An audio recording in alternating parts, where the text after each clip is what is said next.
Alright, so this is how to do a non-switch lead leg power kick. The first thing, we're going to square up, just for reference sake, is the hip and foot motion. For a switch kick, I derive power from being able to switch positions and throwing my kick. And I don't always want to do that. So for here, I'm going to turn my rear hip just past the center line. Now, it's real important I'm starting squared up, in a good stance with whoever's holding the mitts or whoever I'm drilling with. If I'm standing out here and I turn, I'm going to end up kicking here. By the time it gets to the pads or my intended target, I'm not going to have any power. Or if I'm like here, same thing. I'm going to end up kicking somewhere into the ether. So I've got to make sure that I'm starting, in a nice solid stance. My lead foot is somewhere between the middle of his legs towards his rear foot.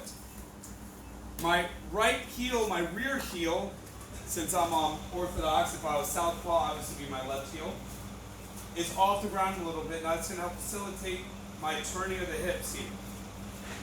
Once I've turned, my hip bone is just past the center. Then their weight shift is here. Now, it's not completely circular here, like this, like I would throw more of a hook.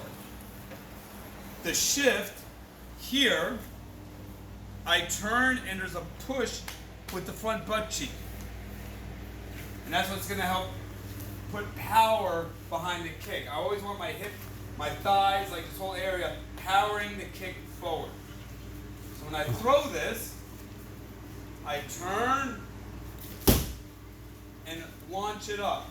Now, there's going to be a desire to bring your chin up as you throw it. You got to fight that because I don't want to bring my head up and get exposed because, I don't know, maybe he throws something at the same time and disconnects and drops me and mine just gets laughed at.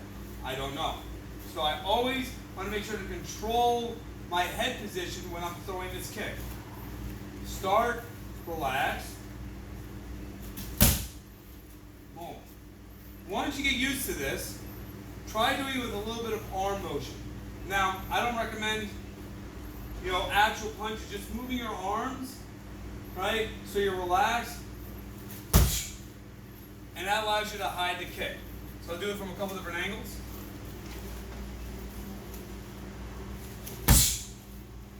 Sometimes, depending on where I am, relative to my opponent, I might have to take a little step.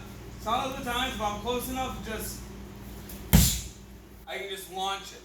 Always make sure I'm not aiming for the front of the pads. I'm trying to hit his arms, hit his chest, so I'm driving into the target. I want to do exploratory surgery.